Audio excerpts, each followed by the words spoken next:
Hot stocks में जो पहला नाम है ना वो है एचबीएल इंजीनियरिंग का। आज इस स्टॉक में एक बड़ा फॉल देखने को मिला, डबल डिजिट लॉसेस हैं। तपन सर, एक बार एचबीएल इंजीनियरिंग देखिए, ये 12.5% नीचे है। कुछ खबर आई है ये जिस वजह से इतना बड़ा इम्पैक्ट दिख रहा है स्टॉक में?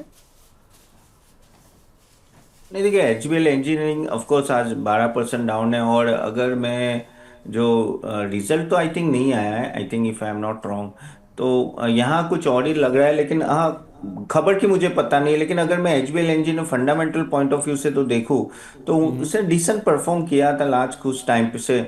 और नो फ्यू क्वार्टर भी अगर मैं देखूँ तो एक अच्छा खासा नो रिटर्न भी दिया है। द ओनली थिंग वो था कि थोड़ा वैल्यूएशन वाइज बढ़ गया था और उसके वजह से आई थिंक नो थोड़ा प्रॉफिट बुकिंग है। लेकिन सही में यहाँ इतना गिरा है तो कुछ खबर आई जो sorry I am not aware of that.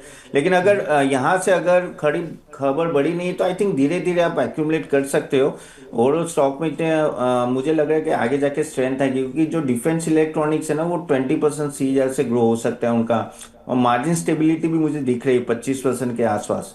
तो थोड़ा लेगेसी ऑर्डर्स है, उस पर एग्जीक्यूशन पे काम करना पड़ेगा। और थोड़े जो लार्ज प्रोडक्ट्स प्रोजेक्ट्स हैं उनमें शायद डिले हो रहा है, उसके वजह से एक प्रॉब्लम आ रही होगी। लेकिन आरओसी भी अच्छा है, स्ट्रॉन्ग ऑर्डर बुक विजिबिलिटी है। तो थोड़ा नीचे आते हैं तो आप धीरे धीरे लॉन्ग टर्म के लिए तो I think I am okay with this stock, you can accumulate currently. विलय मैम, जरा रेलवे स्टॉक्स को देखिए। कर्नेक्स माइक्रो बुधवार को भी काफ़ी अच्छा चला था। आज फिर से आप देखिए 7% के आसपास का आप मूव है। आरवीएनएल भी ऊपर है, आईआरएफसी में भी गेंस हैं 0.1% के आसपास। राइट्स भी ऊपर चल रहा है। तो ये बजट से पहले क्या रेलवे वाली रैली लंबी चलने वाली है? कोई ट्रेड्स अभी भी जहाँ पे लॉन्ग्स लिए जा सकते हो, ट्रेड इनिशिएट किए जा सकते हो? रेट नहीं है, 1% अभी भी 630 के आसपास ही है। तो आईआरसीटीसी अपने पेस से चलेगा, बट हाई बीटा जैसा नहीं मूवमेंट होगा। इसको अभी भी खरीदा जा सकता है। बट जब आपने कार्नेक्स का नाम लिया है संदीप जी, तो कार्नेक्स मेरे ख्याल से रिकमेंडेशन में भी रहा है आपके शोज में, और साथ में हमारे मेंबर्स के साथ भी मैंने इसको ट्रेड रिकमेंडेशन के तौर पर दिया है और 2 बार इसको शेयर किया है। एडिशन कराया था 13 जनवरी को, मतलब 1110-18 के आसपास में, कि 1120 के आसपास फिर से खरीद लीजिए, एडिशन करिए। और पहली बार अटेम्प्ट में 23 दिसंबर को ये बाय कराया था। एंड जो हमारे लिए पहले टारगेट है, इट्स अ डिस्क्लोजर, जो मेरे लिए यहाँ पर पहला टारगेट मैं देखती हूँ, अच्छा खासा टारगेट 1500 का है। तो और आज इसका 1420 का हाई बन गया है। So as a disclosure, first target अभी भी हिट नहीं हुआ है। I have a bullish view on this, और जब ये डिप में आया तो हमने इसमें और एडिशन ही किया है। एंड व्यू मेरा अभी भी इंटैक्टेड है। 1500 का टारगेट आराम से ये स्टॉक हिट कर सकता है। एंड आज का इसका अगर मैं अपर सर्किट देखूं तो 1508 का है, लाइकली हिट कर देगा। एक दो दिन का तो मतलब आज कर दिया तो बहुत बढ़िया, लेकिन एक दो दिन के अंदर में 1500 आ जाना चाहिए, दैट्स माय व्यू। तो कार्नेक्स पे डिस्क्लोजर है। रही बात ठीक फ्रेश है। बाइंग को लेकर के, तो आईआरसीटीसी को अगर किसी को कंसीडर करना है, so they can think of IRCTC. एक सेपर बैट है, क्योंकि आप बहुत निचले स्तर से इसको खरीदने की कोशिश कर रहे हैं। हाउएवर, अगर आईआरसीटीसी जैसे स्टॉक चलेंगे तो कार्नेक्स जैसे स्टॉक भी चलेंगे। उसका रीजन ये है कि ये स्टॉक जो है एक काइंड ऑफ एक सिमिलर पॉकेट से, ठीक है। तो अगर आप चाहें तो कार्नेक्स को भी लोअर प्राइस पर खरीदने की कोशिश कर सकते हैं। फिलहाल आईआरसीटीसी एक अच्छा बेट है, जो कि 631 पर है। बॉटम बाइंग अपॉर्चुनिटी है ये। तो यहाँ से आप लगभग खरीद रहे हैं अगर, तो 670 का पहला टारगेट एंड क्लोज टू 710 का, यानी 710 का दूसरा टारगेट तो आराम से लेकर के चल सकते हैं। स्टॉप लॉस हम यहाँ पर 580 का मेंटेन करके, 1 या 2 दिन के अंदर अगर ये वापस आपको 610 पर मिले तो थोड़ा बहुत एडिशन जरूर कर ले, ताकि आपका प्राइस जो है वो 620 का बन जाए, average price. And then you can hold it. Possible target आपका 670 से लेकर के 710 बहुत पॉसिबल है। ठीक है, ओके, परफेक्ट है। तो आप रेलवे में इस तरह से अप्रोच कर सकते हैं। ऐसा मैं कनेक्स माइक्रो को देख रहा था तपन सर, इनको क्या हुआ ना कि 2466 करोड़ रुपए का कवच का नया ऑर्डर मिला है। और कवच के जो ऑर्डर्स है ना वो एचबीएल इंजीनियरिंग या फिर कनेक्स माइक्रो के लिहाज से नंबर्स में काफ़ी इंपॉर्टेंट है। तो आई थिंक कनेक्स को ऑर्डर मिल गया और एचबीएल को नहीं मिला, शायद वो वाली कहानी बन रही है क्या? नहीं, वो एक एक एंगल हो सकता है, क्योंकि कन्नेक्स को ना कंपैरेटिवली एक अच्छा खासा अगर आप देखें तो मूवमेंट भी आई है।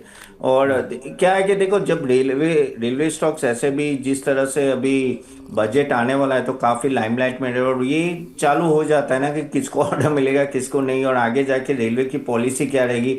सो one of the reason may be आप जो बोल रहे हो वो सही हो सकता है इनर डिटेल्स हमें बताना चाहिए, लेकिन कनेक्स उस तरह से कंपैरेटिवली ठीक ठाक परफॉर्म कर रहा है। एंड आई थिंक वहाँ अगर आप देखें तो एक कंसिस्टेंसी थोड़ी दिख रही है, और जिस तरह के आगे जाके इनके प्रोजेक्ट्स है वहाँ भी थोड़े बुलिशनेस अगर आप रहो तो I think that is but obvious. So इस कनेक्ट्स में positive comparatively to HBL, but HBL valuation wise I think ठीक ठाक हो रहा है धीरे धीरे। दैट्स मैंने बोला कि एसआईपी मैनर में इन्वेस्ट कर सकते हैं। ठीक है। वीएलए मैम, आप एमएमटीसी की बात करी थी, आज वो तो नहीं चल रहा है, लेकिन कोई ना कोई पीएसयू हम देखते हैं कि रोज कमान पकड़ता है और वहाँ पे अच्छा मूव बनता है। आज शायद आईएफसीआई का दिन है। क्यों मैं ऐसा कह रहा हूँ?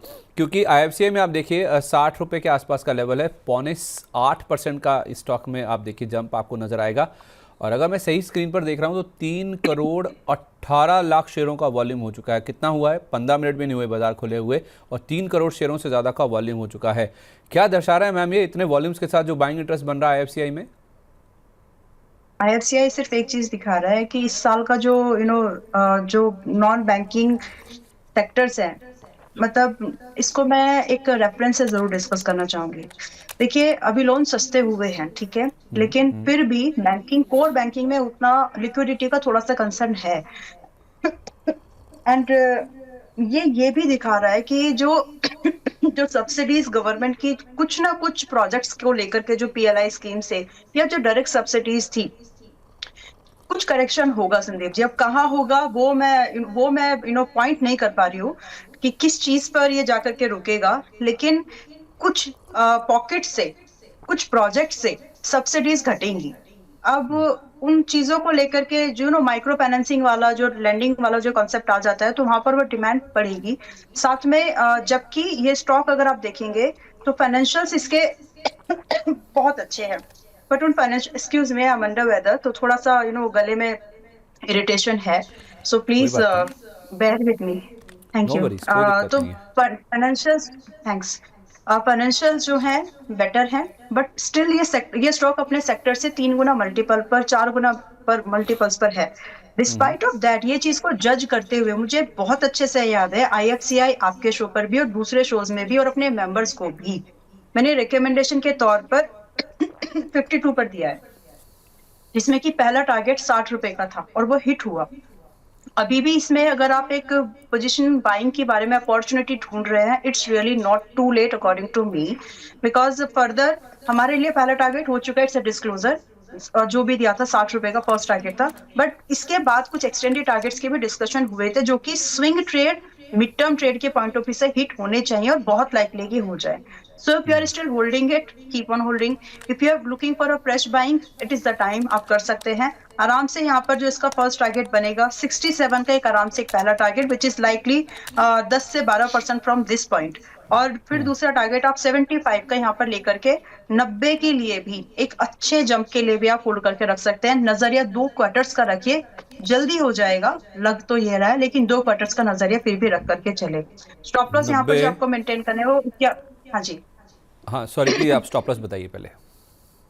यस, जो स्टॉप लॉस मेंटेन करना है स्ट्रिक्टली विद नो नो कि करे कि क्या करे वाला सिचुएशन नहीं रखना बाद में, बिकॉज अगर इसको चलना है तो 51 रुपए के स्टॉप लॉस से ये चलना चाहिए। So this is the view, जिसमें कि फ्रेश बाइंग का भी है, जो होल्ड कर रहे हैं वो अभी भी होल्ड करके चल सकते हैं। एंड 67, 75 एंड 80 के आसपास के ये 3 टारगेट बिल्कुल पॉसिबल है, और एक्सटेंडेड रैली आप 90 तक देख पाएंगे। तो आप कह रहे हैं कि खोने के लिए 9 रुपए हैं और पाने के लिए 30 रुपए, 90 रुपए का टारगेट, मतलब 50% की अपसाइड की बात कर रही हैं आप? एग्जैक्टली और 2 क्वार्टर का समय दीजिए, और मैं 2 क्वार्टर की बात कर रही हूँ, but I don't think so that it gonna take 2 quarters. चलिए, तो 90 रुपए का टारगेट आईएफसीआई में, 51 रुपए का स्टॉप लॉस लगा के अगर आप 2 क्वार्टर होल्ड करें तो आपको ये लेवल्स आते हुए नजर आ जाएंगे। इस बीच एक बार ना एंजल वन दिखाइए, नंबर्स का इम्पैक्ट आपको दिखेगा। जब मैंने लास्ट देखा था 4% के आसपास का आपको था, अभी आप देखिए 12 लाख शेयरों से ज़्यादा का वॉल्यूम हो चुका है और स्टॉक में आप देखिए एज एक्सपेक्टेड, जैसे मैंने कहा नंबर्स उतने खराब नहीं जितना पिछले क्वार्टर में हमने देखे थे। 7% का बड़ा जंप है जो कि एंजल वन के स्टॉक में देखने को मिल रहा है। तो आई थिंक एंजल वन पे मैम आपका जो पहला टारगेट आपने दिया था 2630 रुपये का, वो तो अचीव हो गया? Yes, thank you. और आपके बट इट्स नॉट लाइक कि आपके शोज में भी संदीप जी ये स्टॉक आया था पिछले 2-4 दिनों पहले में, जब भी हम लोग जुड़े होंगे या कोई बट मनी नाइन के मेंबर्स को भी ये व्यू मिला, एंड आई होप कि उन्होंने प्रॉफिट उसको देखा होगा अगर सीरियसली लिया होगा तो। And they are in profit, like 10-12% का प्रॉफिट है सिंस जहां से मैंने रिकमेंड किया है, मतलब तो अच्छा खासा प्रॉफिट है ये। आप चाहें तो रो बुक कर सकते हैं, थोड़ा सा बुक कर लीजिए, बट ये चलेगा अभी। इसका जो 3,000 रुपए का जो अगला टारगेट है, 2,800 का एक लेवल है, 2,800 2900 समथिंग, बट 3,000 की रैली इसमें दिखती है बहुत आसान। मेरा सवाल ना, चलिए आपको मुबारकबाद तो है ही है, जिन्होंने आपके कहने पर सुन के लिया है वो तो एंजॉय कर ही रहे हैं, उनको भी मुबारकबाद है। लेकिन मैम मेरा सवाल है 2150 रुपये को लेकर, जो आपने स्टॉप लॉस बताया था, उसके साथ कोई छेड़छाड़ या फिर कोई रिवीजन करना है? आप उसको थोड़ा अभी आप ऊपर ला सकते हैं ताकि आपका रिस्क कम हो जाए। एंड उसके साथ साथ स्टॉप लॉस जो अगर आपको रखना भी है तो 2,400 रुपए पर अभी आप लाके रख सकते हैं, क्योंकि ऑलरेडी 10% का मूवमेंट है ये। तो ठीक नाउ है, you can trade your stop loss at 2,400। So but ये ठीक है। स्टॉक अच्छा है संदीप जी, मतलब फाइनेंशियल स्टॉक्स जो हैं चलेंगे, लेकिन आपको स्टॉक में कौन सा लेना है वो जरूर देखना है। सारा सब तो नहीं चलेंगे, लेकिन कुछ तो चलेंगे, और angel one is one of them जो चल सकता है आगे और भी। तो यस। परफेक्ट है, ठीक है। तपन सर, एक बार एएमसी स्टॉक्स पे आपकी राय दीजिए। जो आईसीआईसी प्रूडेंशियल एएमसी के नंबर्स आए हैं ना, उसके बाद वो स्टॉक तो चल ही रहा है, उससे ज़्यादा उत्साहित एचडीएफसी एएमसी नज़र आ रहा है। तो ये जो नंबर्स आए हैं, और हमने लेटेस्ट जो ये एमपी का डेटा देखा था जिसमें 31,000 करोड़ से ज़्यादा का एसआईपी का नंबर पहुँच गया है, उसके बाद आपका इस पूरे स्पेस को लेकर क्या व्यू है सर, और आपकी टॉप पिक्स एएमसीज में? I think AMC is a much better place compared to broking business and all that. I think दो चीज आप अगर कैपिटल मार्केट में जाना है, ऑफ कोर्स मैं लॉन्ग टर्म बोल रहा हूँ, 3 4 5 साल जहाँ आपको इतना जान देंगे नहीं तो भी चलेंगे, वो है एक तो प्लेटफॉर्म बिजनेसेस, दूसरा एक एएमसी और एक है वेल्थ मैनेजमेंट। ये तीन आई थिंक ये कोर रहेंगे आगे जाके, क्योंकि एएमसी एक एन्युइटी टाइप बिजनेस है जहाँ ठीक है एक्सचेंज रेशियो ऊपर नीचे होगा, लेकिन सामने उनका आपका वॉल्यूम बढ़ने वाला है, तो उसके वजह से इनको प्रॉब्लम नहीं आनी चाहिए। तो एएमसी में ऑफ कोर्स मेरा अगर टॉपिक है तो valuation wise I think Nippon AMC is a good.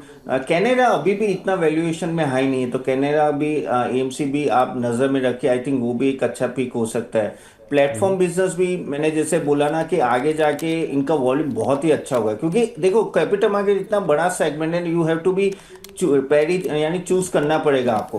तो यहाँ मुझे बीएससी हो या एम6 हो वो भी बहुत अच्छे लग रहे कंपेरेटिवली। और वेल्थ मैनेजमेंट में अगर देखें तो आनंद राठी है, 360 वैम है, वो भी एक अच्छे, जहाँ आपको मुझे लगता नहीं कि इतनी दिक्कत आनी चाहिए।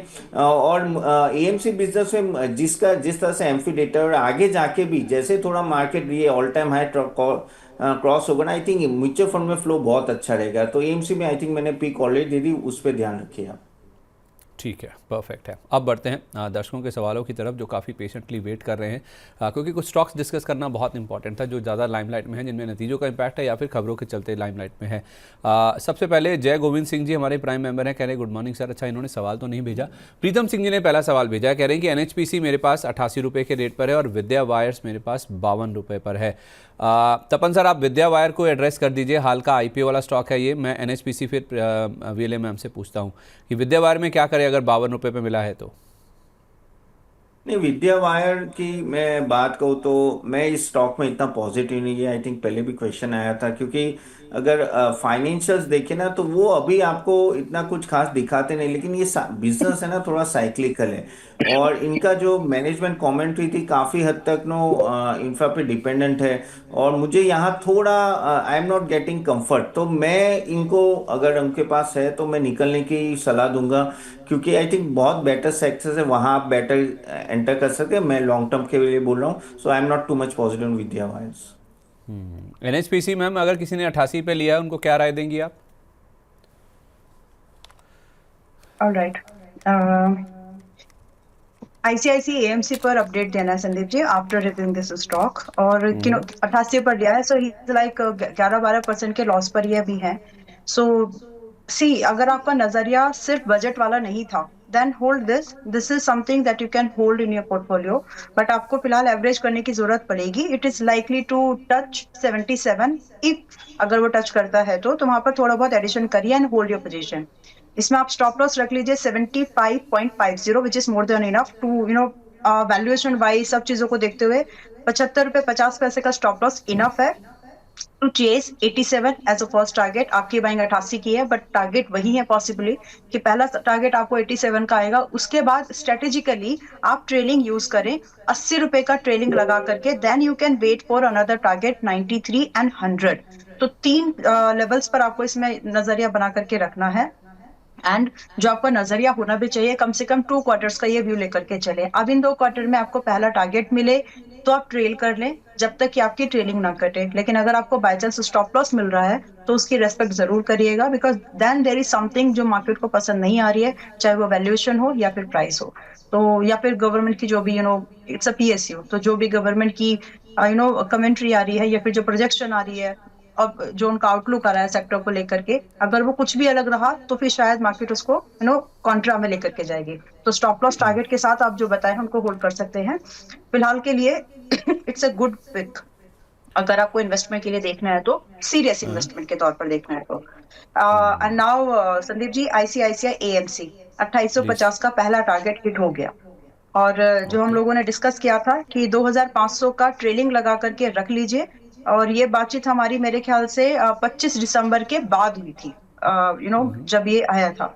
तो 25 दिसंबर के बाद वाले जितने भी लोग हैं जिन्होंने उस समय भी खरीदा, तो उनको भी, और जिनको आईपीओ में मिला आपको भी बहुत बहुत मुबारक, आप अच्छे खासे गेन पर हो।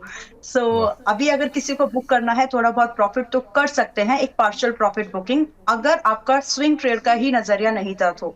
Otherwise it's a portfolio stock, if you want to keep you can. ठीक है, ओके। तो जो चाहे थोड़ा सा मुनाफा वसूली कर सकते हैं। आईसीआईसीआई प्रूडेंशियल की जहाँ तक बात है, आज नंबर्स का इम्पैक्ट है, 4% के आसपास की तेज़ी इसमें है।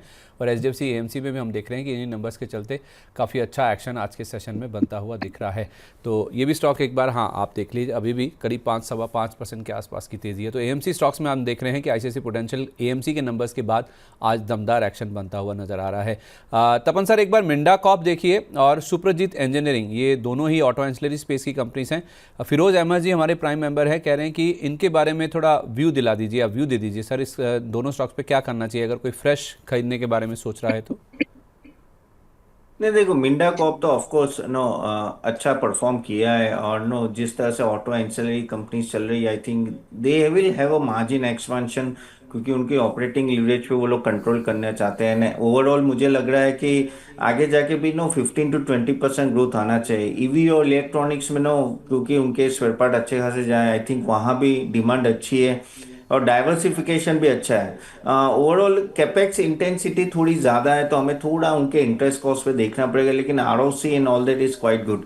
So yes, I am quite bullish on Minda. तो मुंडा अगर आपको मिलता है तो ऑफ कोर्स आज आज अराउंड 569 के पास है, लेकिन ये स्टॉक अराउंड 540 के आसपास मिले ना, I think this will be a good entry level, जो आप थोड़ा लॉन्ग टर्म रखें, ये में अच्छा रिजल्ट दे सकते हैं। और आई थिंक दूसरा था सुप्रजीत सुप्रजीत इंजीनियरिंग, सुप्रजीत इंजीनियरिंग, अभी ये भी अगर आप स्टॉक देखें ना तो एक अच्छा खासा धीरे धीरे रिकवरी आ रही है, लेकिन सेम एज मिंडा, क्योंकि ऑटो इनसे बिजनेस चलेंगे, इसका थोड़ा प्रॉफिटेबिलिटी में वॉलेटिलिटी ज़्यादा है।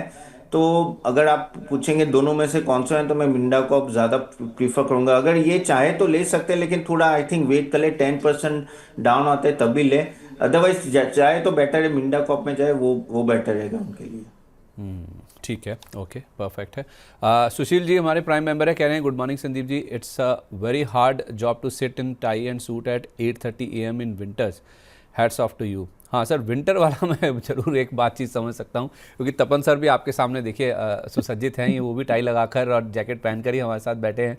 तो बस ये वाली बात है कि हाँ, इस सर्दी में आना, और सर जिस तरह का कोहरा यहाँ पे है इस समय, जो फॉगी माहौल है यहाँ पे, विंटर सीजन पीक पर है दिल्ली एनसीआर में, और प्लस उसके साथ साथ पॉल्यूशन, उस मामले में देखा जाए तो ज़रूर सर बहुत शुक्रिया आपका कंसिडर करने के लिए और ये कमेंट देने के लिए। तपन सर, मैं तो आपको भी इस चीज़ को कॉम्प्लीमेंट करना चाहूँगा।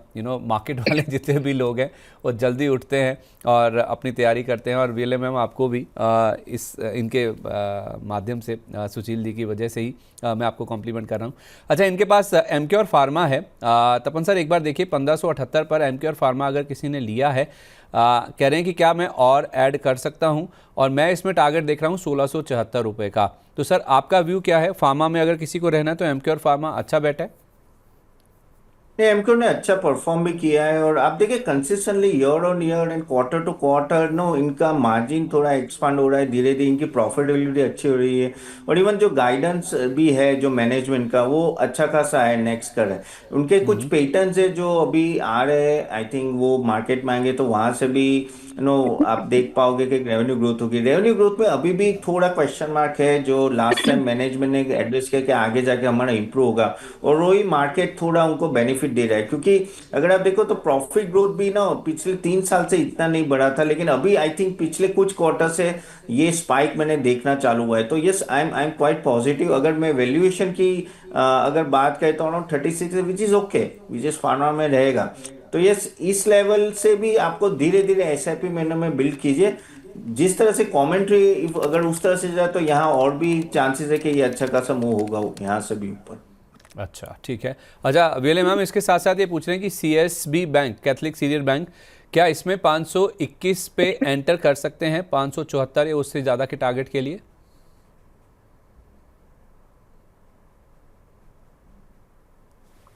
करंट प्राइस पर एंट्री मत करिए, थोड़ा सा रिस्की है, मतलब रिस्क ज्यादा है। रिस्क इन द सेंस, नहीं ऐसा नहीं कि जाएगा नहीं, बट स्टॉप लॉस डीप है, तो अगर आप उसको मैनेज कर सकते हैं तो ही।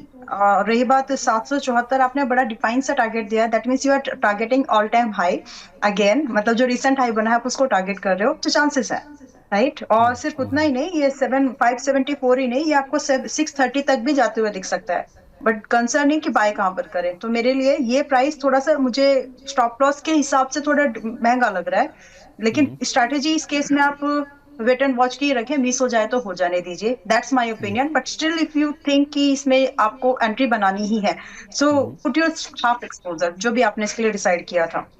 519 के पास आप हाफ में आ सकते हैं if you are comfortable with. Otherwise ज्यादा अच्छा प्राइस मुझे 490 का लगता है, आ गया तो, अगर नहीं आया तो फिर I mean it's okay, but मुझे ज्यादा कंफर्टेबल प्राइस 490 का लगता है, with a stop loss at 445, 445 का स्टॉप लॉस लगा के फिर इसमें एंट्री बनाई जा सकती है। बट क्योंकि चल सकता है, तो अगर आपको लग रहा है कि आपको इसमें एंट्री बनानी है, क्योंकि आपने टारगेट डिसाइड किए हैं, सो अगर आपको उस हिसाब से लग रहा है बैंक सेक्टर से सस्ता भी है, यू नो प्रॉफिट भी है, तो जनरली ऐसे स्टॉक्स में नजर पड़ जाती है स्विंग के मामले में, स्विंग ट्रेड के मामले में, तो आप चाहे तो इसको ट्राई कर सकते हैं, बट विद हाफ एक्सपोजर। अगर ये 490 पे आ जाए तो बाकी वहां पे डाल लीजिएगा, फिलहाल अटेम्प्ट तो कर सकते हैं स्विंग ट्रेड के लिए ब्रेकआउट। ठीक है, तो 521 पर नहीं लेकिन 490 पर अगर आपको मिले सुशील जी, तो आप सीएसबी बैंक में ज़रूर खरीदारी करके चल सकते हैं। अच्छा वीएलए मैम, जरा एक बार आप मान्यवर भी देख लीजिए, वेदांत फैशंस। ये हमारे एक प्राइम मेंबर हैं अजय यादव जी, ये कह रहे हैं कि मेरे पास 200 शेयर हैं 745 रुपये के रेट पर, इसमें आपकी क्या राय होगी? जस्ट एक कौन सा स्टॉक बताया संदीप जी? मान्यवर, वेदांत फैशंस के नाम से मिलेगा आपको।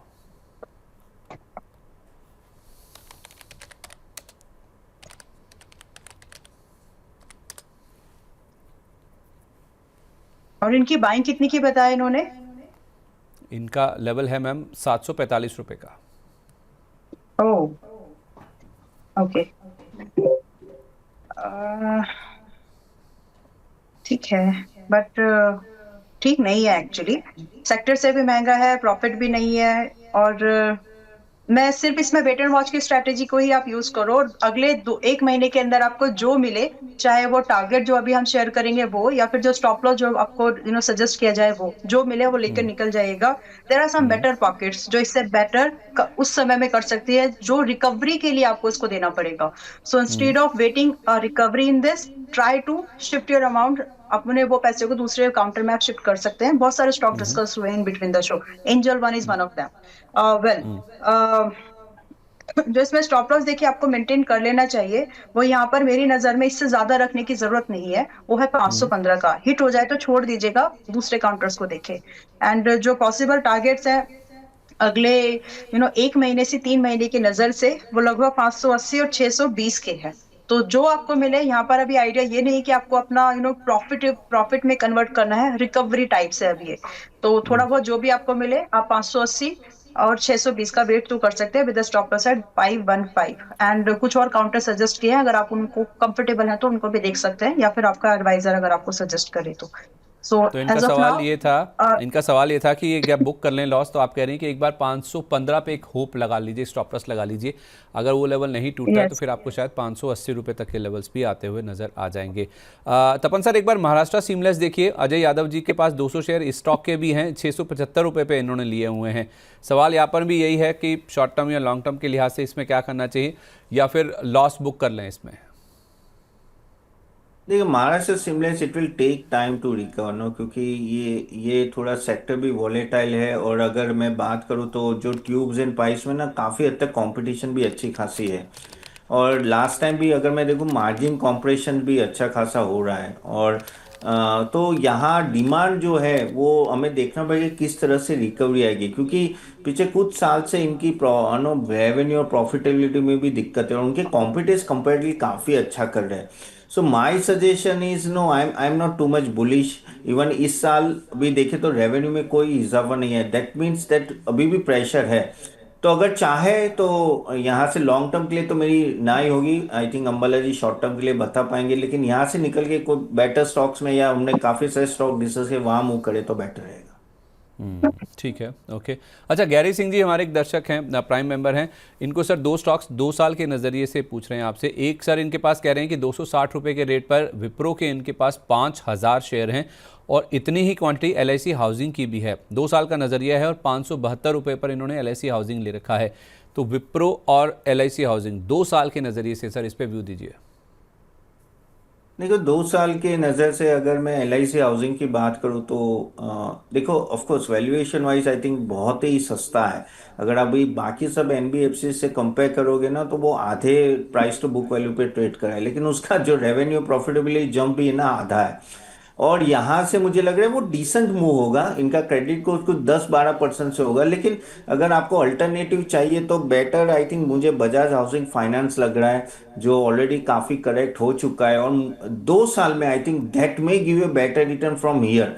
क्योंकि उनका अगर ग्रोथ देखो तो मैं 25-30% से ग्रोथ हो रहा है। I think last business updates भी आए थे, वो भी आई थिंक ठीक ठाक आए थे और काफ़ी करेक्ट हो चुका है। तो अगर वहाँ देखें तो वैल्यूएशन अभी ठीक ठाक आ रहा है, तो वो एंटर कीजिए, वो डेट में गिव यू बेटर रिटर्न।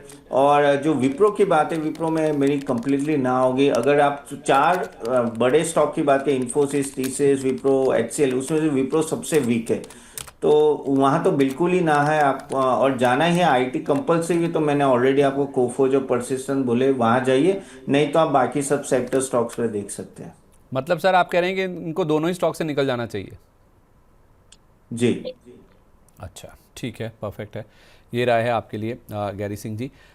इसके अलावा अरे लिस्ट बहुत तेज़ी से एक बार फ्लिप मार जाती है। मेरे सामने जो अभी सवाल आया ना वो है कार्तिका जी का, कह रही कि JSW सीमेंट के 100 शेयर हैं 140 रुपये पर, और गणेश कंज्यूमर भी हैं 50 शेयर हैं 300 रुपये के रेट पर, और LG इलेक्ट्रॉनिक्स भी हैं इनके पास 1200 रुपये पर। क्या करें, लॉन्ग टर्म का व्यू है या कहीं और इन्वेस्ट करें? तो सर एक बार आप JSW सीमेंट पे आपकी राय दे दीजिए। ये JSW सीमेंट आई थिंक अभी होल्ड कीजिए, क्योंकि नो ये स्टॉक ऑलरेडी गिर चुका है 25%, और मुझे यहाँ लग रहा है कि क्योंकि छोटी सीमेंट कंपनी है, कहीं ना कहीं टेक आउट के चांसेस बढ़ेंगे, और उनकी आई थिंक प्रॉफिटेबिलिटी में धीरे धीरे चेंज आएगा। तो इस वैल्यूएशन पे आई थिंक होल्ड कीजिए, अभी आप होल्ड कीजिए, आगे जाके गिव 1 और 2 क्वार्टर मोर फ्रॉम हियर। वेले मैम 2 IPO वाली कंपनियां हैं, अगर आप इन पे कमेंट कर पाएँ। एक है गणेश कंज्यूमर, 50 शेयर हैं 300 रुपये के रेट पर, और LG इलेक्ट्रॉनिक्स के शेयर इन्हीं के पास हैं, कार्तिका जी कह रही हैं 1200 रुपये के रेट पर ले रखा है। व्यू इनका लॉन्ग टर्म का है। अगर आप कह रहे हैं कि आप बोलें तो मैं किसी दूसरी जगह भी इन्वेस्ट कर सकती हूँ निकल के। देखिए मैं इस स्टॉक में थी और मैंने एग्जिट किया है। सो मैंने मेरे फंड्स को थोड़ा मेटल में, अपना पर्सनल मैं बता रही हूँ, मैंने मेटल्स में थोड़ा सा अपना वेटेज, इसका जो फंड था मेटल्स में शिफ्ट किया है। सो मुझे रिकवरी से ज्यादा ये मुझे लग रहा था कि इसमें प्रॉफिट आना चाहिए the duration which I am holding.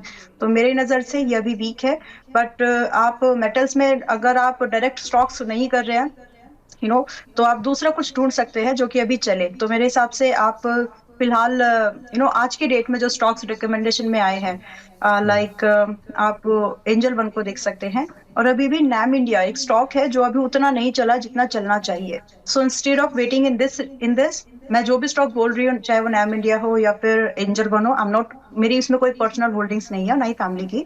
तो आप उन स्टॉक्स में जरूर एक बार एक्सपोजर देख सकते हैं, बट फिलहाल इसको टाइम लग जाएगा, और वो टाइम मैं नहीं देना चाह रही थी, एंड वो रेकमेंड भी नहीं करूंगी। तो जो मेरे लिए ठीक नहीं है, वो मैं उसी पैरामीटर पर अगर देखूँ तो शायद आपके लिए भी नहीं है। लेकिन अगर आपको लग रहा है कि रिस्क एपेटाइट है, आपके पास बहुत सारा टाइम है देने को, तो दे दीजिए। बट मुझे लगता है कि अब ये थोड़ा सा टाइम पास करेगा। ठीक है।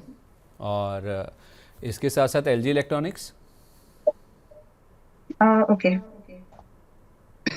LG is something that you can keep in your portfolio, but आज की डेट में अभी इससे भी बेहतर एक दूसरा बाउंस बैक तो इसमें पॉसिबल है, जिसमें कि उस बाउंस बैक में अगर आपकी इनकी बाइंग कितने की है। बाइंग मैम इन्होंने, मैं देख के बताता हूँ आपको, क्योंकि मेरे सामने सवाल जो है ना वो ऑलराइट, नो बहुत वरीज, तेज़ी से चेंज हो बट रहे स्टिल, हैं। यस, बट फिर भी जो इसमें पॉसिबल टारगेट्स बनते हैं संदीप जी, कम से कम 1450 फ्रॉम दिस पॉइंट, एंड लगभग 1550 का सेकंड टारगेट हम यहाँ से देख पाएंगे। बट इस काउंटर में आपको स्टॉप लॉस जरूर रखना है, क्योंकि जब अनलॉकिंग होती है ना, आईपी अनलॉकिंग वाली जब कंडीशन आती है, तो एक बड़ी सी एक अलग तरह की मूवमेंट स्टॉक्स में चलती है, तो उसमें आप ट्रैप ना हो किसी भी कंडीशन में। So for that point of view, आपका स्टॉप लॉस आप स्ट्रिक्ट रखिएगा 1350 का। तो 1350 का स्टॉप लॉस मेंटेन करके अगर फ्रेश बाइंग करना है, आप बने हुए हैं तो बने रहिए, फ्रेश बाय करना है तो भी कर सकते हैं। तो यही स्टॉप लॉस और यही टारगेट्स होंगे। बट स्टिल इससे बेटर ना मुझे वोल्टास लग रहा है आज की डेट में, ठीक जिसका है, ओके। अगर आप देखेंगे जी, तो आप हाँ वोल्टास को हाँ, भी एक बार प्लीज़ कंसिडर कर सकते हैं। यस, प्लीज़ अगर आप प्लीज़ चाहें तो प्लीज़। एक बार वोल्टास को देख सकते हैं, विच इज एस 1438 के आसपास में है। एक दो दिन तक ये आपको ना 1400 और 1440 के अंदर ही ट्रेड करते हुए दिखेगा, एंड फ्रॉम देयर, मतलब अभी भी बाइंग रेंज में, आई मीन टू से। एंड यहाँ से आपको कम से कम 1515 का पहला टारगेट, और लगभग आपको 1600 रुपए के सेकंड टारगेट मिल सकता है। और जब ये मिले, चाहे आपको 3 महीने के अंदर मिले या 1 महीने के अंदर मिले, जब भी आपको टारगेट्स मिल जाए आप निकल भी जाइए, क्योंकि उसके बाद प्रॉफिट बुकिंग वगैरह होता है, तो उसको रोक के रखने का कोई फायदा नहीं है। अल्टीमेट मूवमेंट उतना ही होना होता है। तो फिलहाल अगर आप कंसीडर करना चाहें, तो आज मार्केट क्लोज होते होते थोड़ा सा शायद ये और नीचे आ जाएगा। क्लोज होते होते अगर आपको 1410 के आसपास मिल जाए तो खरीदारी कर सकते हैं। डे एंड का थोड़ा सा वेट करिए, बाय द टाइम क्लोजिंग हो, अभी 1435 पर है, एक बार आना चाहिए 1410 के आसपास, वहां पर खरीदारी के बारे में सोच सकते हैं, with the stop loss at 1350, और उसके अगेंस्ट में जो डिस्कस टारगेट्स हैं उनको चेस कर सकते हैं। ठीक है। इस बीच समीक्षा जैन जी कह रही हैं कि सर मैं इतनी बार पूछ चुकी हूँ, नुकसान जा रहा है, आप सवाल लेते क्यों नहीं हो। संदीप सर, एचबीएल इंजीनियरिंग का अंबाला मैम से आप पूछवाओ, 972 की खरीदिए। तो इस स्टॉक को हम ऑलरेडी डिस्कस कर चुके हैं, करनेक्स माइक्रो भी, एचबीएल इंजीनियरिंग भी। अगर आप हमारे साथ शो में थी तो आपको ज़रूर इसका जवाब मिल गया होगा। राजन पांडे जी इस बीच कह रहे हैं, तपन सर गोदावरी पावर देखिए, कह रहे हैं मैंने 155 रुपये पर ले रखा है GPIL, आपकी राय चाहिए। नहीं, गोदावरी पावर की बात करें तो ऑफ कोर्स आई थिंक धीरे धीरे यहाँ रिकवरी आ सकती है, क्योंकि जो प्रॉब्लम था अर्लियर कि जो पावर डिमांड के वो थोड़ा इशू था। और यहाँ अगर आप देखो तो वापस एक फ्लो आ सकता है, क्योंकि देखिए क्या हुआ था कि अगर फाइनेंशियल्स की भी बात करूँ तो इस बार भी यही होता है, लास्ट क्वार्टर में थोड़ा डीप आया था रेवेन्यू में इतना। अगर आप देखो ना तो कुछ टाइम से प्रॉब्लम है, लेकिन मैं still I give a chance, एक दो क्वार्टर और मैं थोड़ा वेट करूंगा यहाँ। और इनके जो आयरन और माइनिंग और वो जो स्पोनेज आयरन के वहाँ है ना, वहाँ भी आई थिंक प्रोडक्शन में आई थिंक इंक्रीज हो रहा है। सो और मैनेजमेंट कमेंट भी ठीक ठाक लग रही है। So just wait for 2 quarter more, I think things will be better from here.